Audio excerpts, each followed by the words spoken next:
Hey there, y'all, and welcome to the kitchen. Today's lesson, I'm telling you, is one that I get asked to teach more than any other lesson. So I'm sharing with you two of my favorite recipes combined to make one meal, and it's super simple. One pan, one sheet tray, done. This is foolproof fried rice and teriyaki chicken and vegetables. So what I'm starting with is my chicken and my vegetables. They're gonna go on a sheet tray in the oven. So I've got my sheet tray right here ready, lined with parchment paper, or you can use foil. The reason I do that is teriyaki sauce can get very sticky and very hard to clean. So I just wanna save myself some time in the kitchen later when it's clean up time. So I'm gonna get some veggies chopped and I'm gonna get them on the base of my tray, and then we're gonna build on top of that. But before I do that, I want to start seasoning my chicken. So I'm gonna put my chicken in my bowl and get all my seasonings on it so it can be sitting while I'm chopping my veggies, okay? So I've got my chicken here, and this is just dark meat. I've got some wings, thighs, and drumsticks, and we're going to go ahead and just make a little bit of a marinade for this. Now, teriyaki sauce, as you know, you can just buy teriyaki sauce in the grocery store, and that's perfectly fine. I have some here, and we're starting with that as our base. But I don't ever leave well enough alone, and I like my teriyaki sauce to have a little bit more flavor than what you buy in the grocery store normally. So I'm going to add some things to it. When I'm not shortcutting this recipe, I always make my own teriyaki sauce, and that's very simple to do. It's soy sauce, lime juice, garlic powder, honey, a few other little things, and you're in business. But for this, I really wanted to shortcut this for you. Absolutely fine if you take the jar of teriyaki sauce, put it on your meat, and let it sit for a few minutes while you chop, without adding anything else. The reason I like to add it is because I just like to give a little kick more of flavor than what comes out of the jar.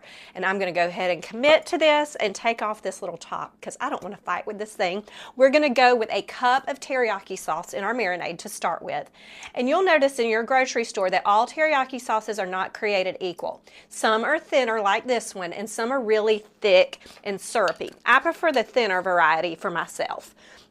And then to that, I'm going to add about half of a cup of soy sauce. Just back up that salty flavor a little bit. I'm going to add in 5 dashes of sesame oil. And a lot of these flavors are going to be repeated during this meal when we get to our side dish, our fried rice, so I keep them out on the counter. I'm going to put a tablespoon of garlic powder. And I'm also going to put in a little bit of black pepper. This is to taste, but I'm going to use probably about a teaspoon of black pepper for all of this chicken. And then I'm going to use the juice of a lime. Now, I roll my lime out on my cutting board to make sure it gives me all the juice that it's supposed to. But if it doesn't give you a good amount of juice, you can go ahead and use 2 limes here. So I'm going to squeeze it right over my chicken. And the lime juice is going to do something flavor-wise and just give it a little background kick of flavor, but the acid in the lime juice actually helps your chicken accept the marinade faster. I just shot myself in the eyeball with lime juice. It's just one of the things. It's the hazards of the job. Thankfully, it was only one eye and I can still see what I'm doing. Okay, now, so juice of a lime. I would say at least get a good 1/4 of a cup of juice in here is what you're going for. And I'm actually going to go ahead and do this second lime that I have on hand just because it didn't give me quite as much as I wanted. If you ever need a lot of juice out of your lime and it feels very hard out of the gate when you start rolling, you can put it in the microwave for about 15 seconds and you will get more juice out of your lime. That one's actually doing what it's supposed to do. Okay, one more squeeze. Now, this is only going to sit for as long as my veggies need to be chopped and all that kind of stuff. And some of my veggies are pre-chopped because that's how we shortcut supper. We do some chopping and things like that over the weekend so we can get a good head start on the week. Shopping smart and prepping over the weekend is how we get to the finish line on weeknights in this kitchen. Okay, so I'm going to stir this up and just sit it to the side and let it start doing its thing. You absolutely can use chicken breast here. You can use boneless, skinless chicken breast. You can use boneless, skinless thighs. I'm just going in with the bone-in, skin-on dark meat chicken because typically when I do teriyaki chicken, I do it on the grill. And right now, it's winter time. And honestly, sometimes we just are too busy to get out there and set all that up. So I'm doing it on the sheet pan way, and because it's baking in the oven and not having that extra sear flavor, I wanted the help of the bone-in and skin-on chicken to give my meat the best chance at great flavor. So what I'm using here is I've got some onions, some squash, and some broccoli. You can use whatever you have in your pantry, whatever your kids eat well. I've got 2 sliced onions. I've got a good cut up couple of crowns of broccoli here, and these are just going to go on the base of my tray, and they are going to get seasoned up simply with some salt, pepper, and garlic powder, and then the chicken is going to go right on top of them. And as the chicken is cooking, you're going to have the chicken flavoring your vegetables. We're even going to not waste that sauce that we made, and we're going to put that sauce over the top of our chicken as we're done. So I know that looks like a lot of onions. This is 2 whole sliced onions. You can use 1 if your family doesn't eat it that much, but this is what everybody in my family goes after, is the onions with their chicken. So especially our bigger boys who eat a lot. Okay, so I'm getting all those spread out. I'm going to get my broccoli all spread out. This I just brought home from the grocery store, washed it up, chopped it up so it was ready for me to have on hand. And if you notice, I've got a bowl right here. This is a garbage bowl. I don't want to walk to the garbage can 35 times while I'm prepping. So I fill everything up in that bowl, and at the end, I just head to the garbage can with it. That's a tip to keep you taking less steps in the kitchen and saving some time. And then I'm going to just slice up my yellow squash. Now, I am one of those people who loves squash and zucchini. So if you've got zucchini on hand, you can use that when we go to the Japanese restaurants. That is one of my favorite things. My husband doesn't love it as much. He prefers the yellow squash, so I like to do that too. And this, honestly, even though it's called a summer squash, it's readily available in the grocery store year-round.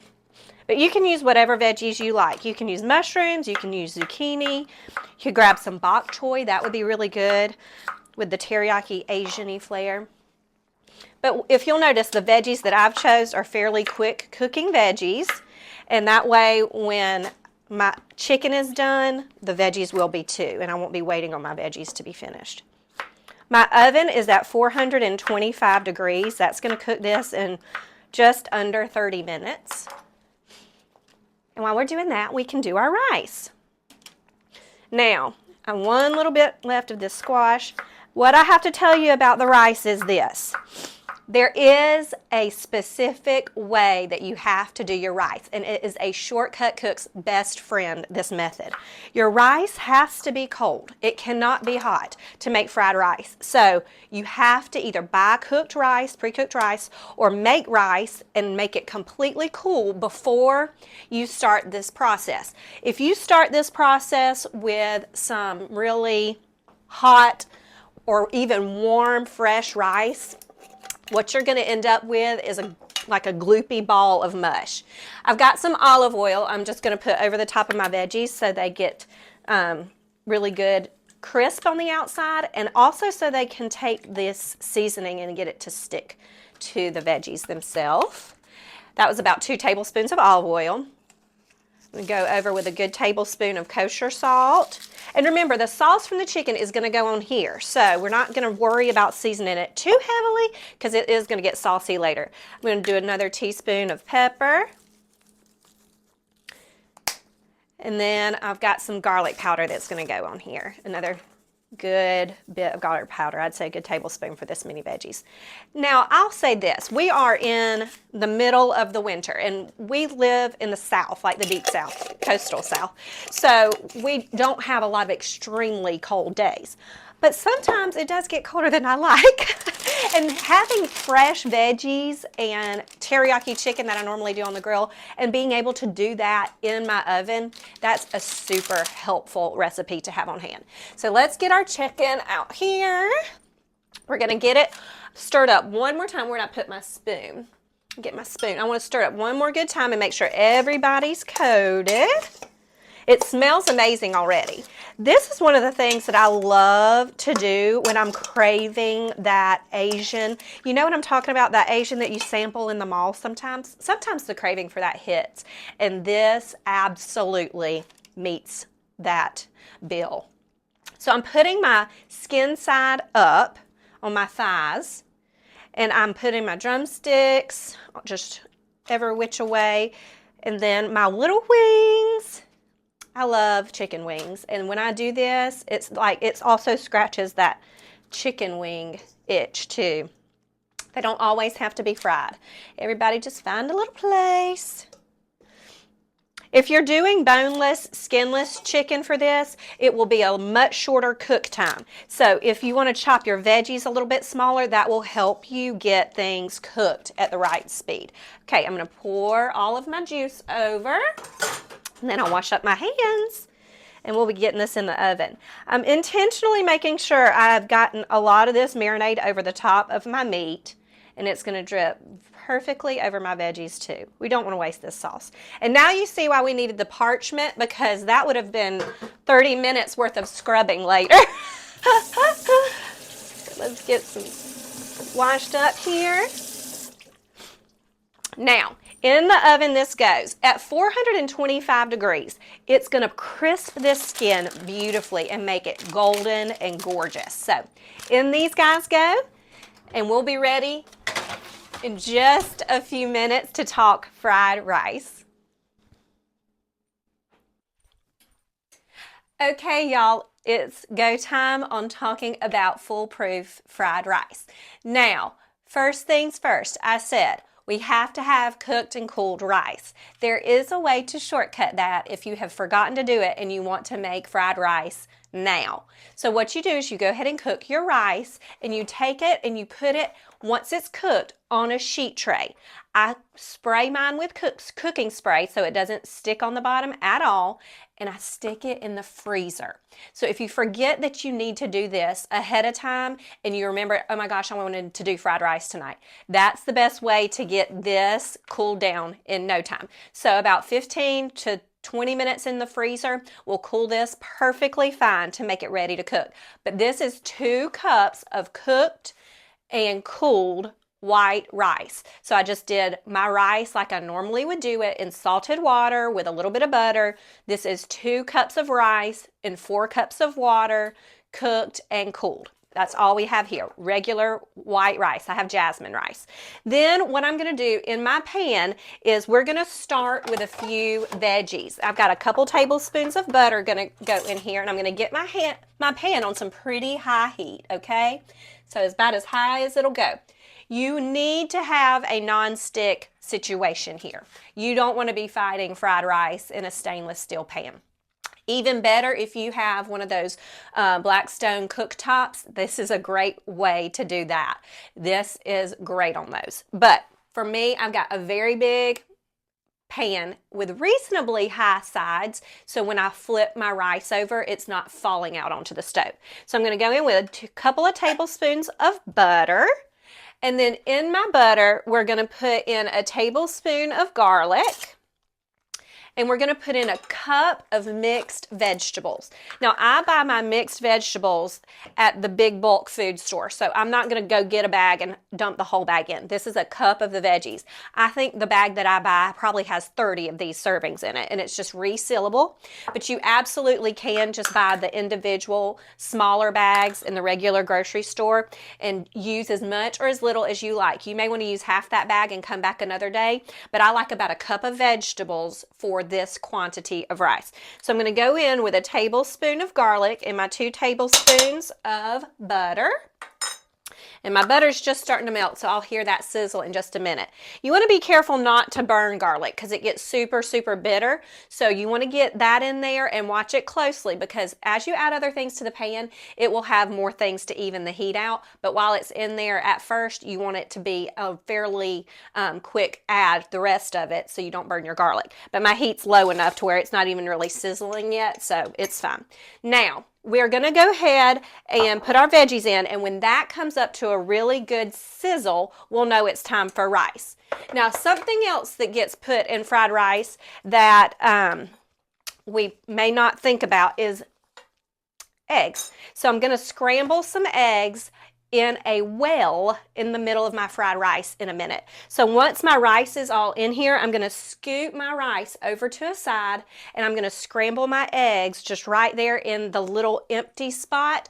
And then once it's totally cooked, then you mix it in with your rice. If that makes you nervous, feel free to go ahead and do some scrambled eggs on the side in a separate pan and just add them into your rice, okay? So I've got 3 scallions here that are going to go in my rice. I'm going to use the whites during the cooking process, and then I'm going to use the greens at the end to garnish. So I'm just going to take my knife and work through. I got these little cute new knives for Christmas. They're like copper. They're the sharpest things I have ever had. I think I got 4 or 5 of them. It was in the set, and I have loved having these. Normally I'm a big knife girl, but this little knife has been so good and sharp. I have absolutely loved it. I got so much kitchen stuff for Christmas. My husband started ordering, and I think he forgot when he started ordering all the stuff that he had ordered. So boxes just kept showing up and showing up and showing up, to the point where he finally told my boys, he goes, "Hey guys, don't go buy Mom anything for Christmas. You need to come shop with all the stuff that I bought because I way overdid it." That man, he has a really big heart, and when he wants to buy me something, he gets so excited. He just goes nuts. So we've had years and years and years where he has gotten so excited about whatever the Christmas gift is. He looks at me like days before Christmas and goes, "Do you want it now? Do you want it now? You sure you don't want it now?" And I'm like, "Babe, I want it on Christmas morning. I can handle it." And usually when he's that excited, it's a vacuum cleaner. I think in 23 years together, I've gotten probably 5 vacuums for Christmas. He is my cleaner, and he is super organized, and he loves to give anything that's going to make my life easier. So that sweet man is a gem. Okay, so I've got some sizzle on my veggies here. I'm just going to work them around a little bit, and we want to get a little pinch of salt and a little pinch of pepper on our vegetables too. We're going to season this whole thing up with soy sauce and sesame oil and sriracha here at the end, but for now, we want our veggies to have some flavor, because we have to flavor every single layer to get to the desired finish line without being like, "Oh, that really doesn't taste as much like I wanted it to." So little salt and little pepper, about a teaspoon of salt, half teaspoon of pepper is what I did. And then I'm going to put in 5 dashes of that sesame oil I used earlier for my teriyaki chicken. So don't go nuts with the sesame oil, because it can overpower every other flavor that is going on. So always do less than you think you may need, or follow the recipe. And then if you want to add more another time, or next time, you can add more. Sesame is a very nutty flavor, and it's a delicious flavor, but it can take over every other flavor that's going to go on in the dish. So now that I've got some sizzle going, I can smell my garlic is getting fragrant and my veggies are getting brightly colored. I'm going to put my rice on the top of my veggies. And for the first minute or so, I'm not going to move it at all. And this is very important, because your rice needs to start to get a crisp on it. And that's what is called, here you go, here's a term, a cooking term, a socarrat. I learned that. That's a Spanish term, I do believe, when they talk about paella. But it's the crust on the bottom of the rice that makes it so delicious. So we're going to get our rice in. And I think I'm going to get all this in the pan. But if it comes to looking like it's going to be too full, we just may have some leftover rice. Do not overcrowd your pan, because you will have a mess of rice on your stove that you will have to clean up later. And that is not in the game plan.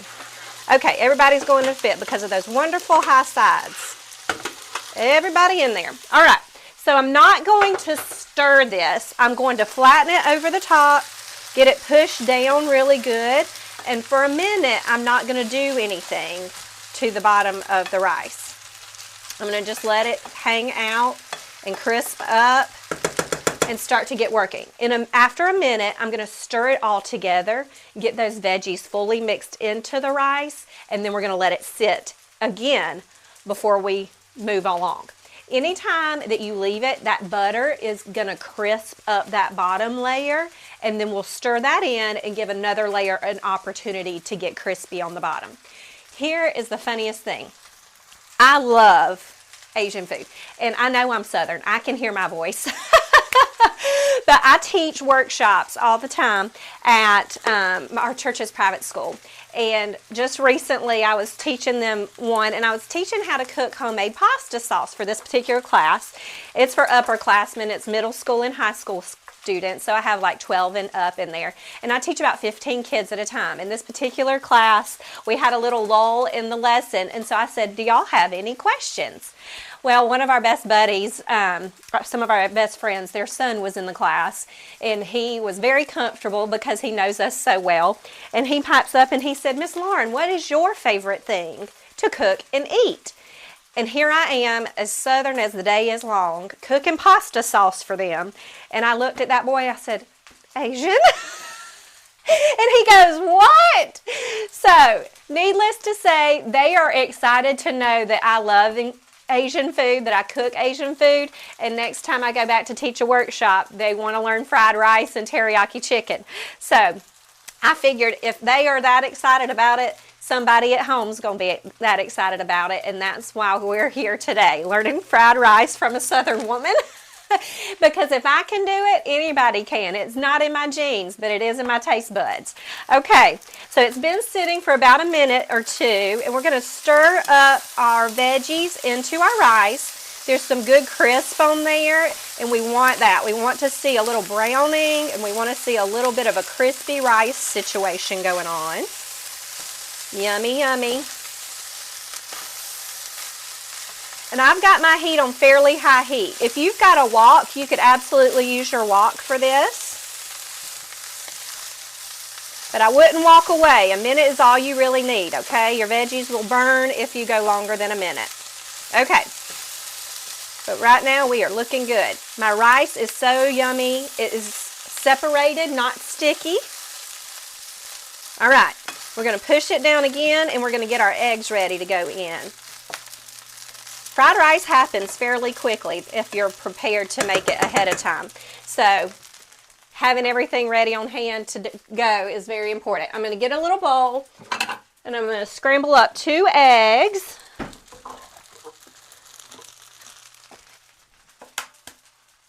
Just like it's going to be breakfast, but it's not. That's one of the reasons I love fried rice. It's typically eaten around the world, in some cultures, at breakfast time. So I have an excuse not to seem like a weirdo if I have a craving first thing in the morning and I'm like, I want breakfast fried rice. And what that is, I usually just put some ham in it, and it's like ham and eggs with rice, and it's breakfast fried rice. Any excuse to eat Asian food is fine with me. I'm telling all my secrets now. Okay, so I'm going to take my spatula, and I'm going to move my rice over to one side. And again, if this makes you nervous, you absolutely can scramble your eggs in another pan. But my rice just stays like a little wall up on the side. I'm going to get some more butter, about a tablespoon or so of butter. And this is going to go really fast, because when you do scrambled eggs for breakfast, it's a low and slow thing, but this is a good hard scramble. So they're going to totally get scrambled. You don't want them to mix in with your rice at this point. So a hot pan is very important. They'll stay separated from your rice as they cook. I keep kind of pulling it back away from my rice as it's scrambling. Get a little tiny bit of salt in my eggs, because again, we season every layer. And as soon as my eggs are all scrambled up, then we can mix them into the rice, and we can get our seasonings into our rice. Now, I am going to add in a little bit of sriracha for ours. I don't add so much that you taste heat. You just taste some of the flavor. Sriracha has a fairly mild heat to it anyway. So I'm not afraid of a little sriracha in this quantity of rice, but you do exactly what you feel like your family can handle in the heat department. All right. See how fast that was? When I'm doing scrambled eggs at breakfast time, they go on low and they go slow, and I baby them. and mixy almost the whole time so we don't get brown. But this has a little bit of a firm scramble on it, if you want to call it that. And I'm breaking up the eggs in tiny pieces so that it will distribute throughout the rice. Now, I'm ready to mix it into my rice. And the rest of the rice that's been on the bottom of the pan is nice and crisp. Keep an eye on your heat. If it looks like it's going too fast, absolutely turn it back. I'm going to turn mine down to about medium-high. Whoop, a little bit jumped out. Honest to goodness, if a little rice doesn't jump out, we're not even playing the game right, it seems. We just don't want a lot. All right, that's all mixed in. And now I'm going to go in with some soy sauce here.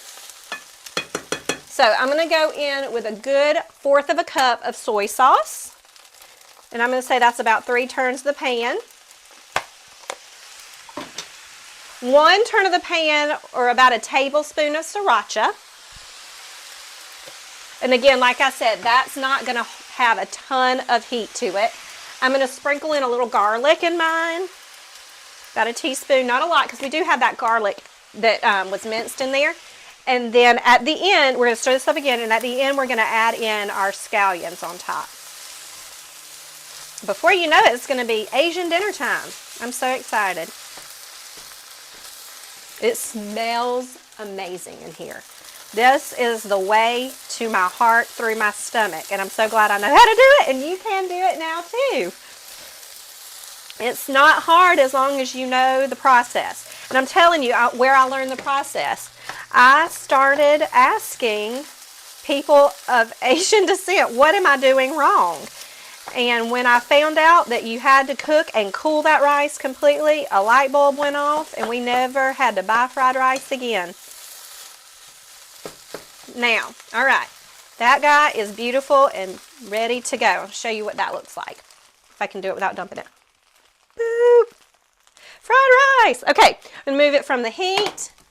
Got that off. I'm going to garnish it with little scallions. And in just a minute, my chicken and my veggies will be ready too. And we'll be ready to eat, which I'm excited about today. Very excited. Now, I am a huge green onion fan. So, honest to goodness, I could probably do twice this amount and it would not be too much for me. But that was the green parts of 3 scallions. And scallions can run in all shapes and sizes, so you use your heart on that one. Okay, little rice right there, back up. Okay, here we go. I'm going to check my chicken, and it should be probably about 5 minutes away from done, and then we'll be back to wrap up this delicious meal. See you in a minute. Okay, y'all, it's that time. Let's pull out our sheet pan chicken and veggies. This has gone for about 30 minutes. And it smells absolutely amazing. It's golden on top. Oh my gosh. And it's super heavy. Get another pan so I can get it in front of you guys and you can see what it looks like. The crispness on the top of this chicken, I'm telling you, it will leave nothing to be desired from your local Asian restaurant. Look at that, guys. I mean, let's find a pretty bird and get it held up for the camera. Look at that. My veggies are tender with a little bit of browning on top. Because I told you I love green onions, we're going to garnish this with some green onions. We're not doing extra dishes, so sheet tray dinner is on a sheet tray.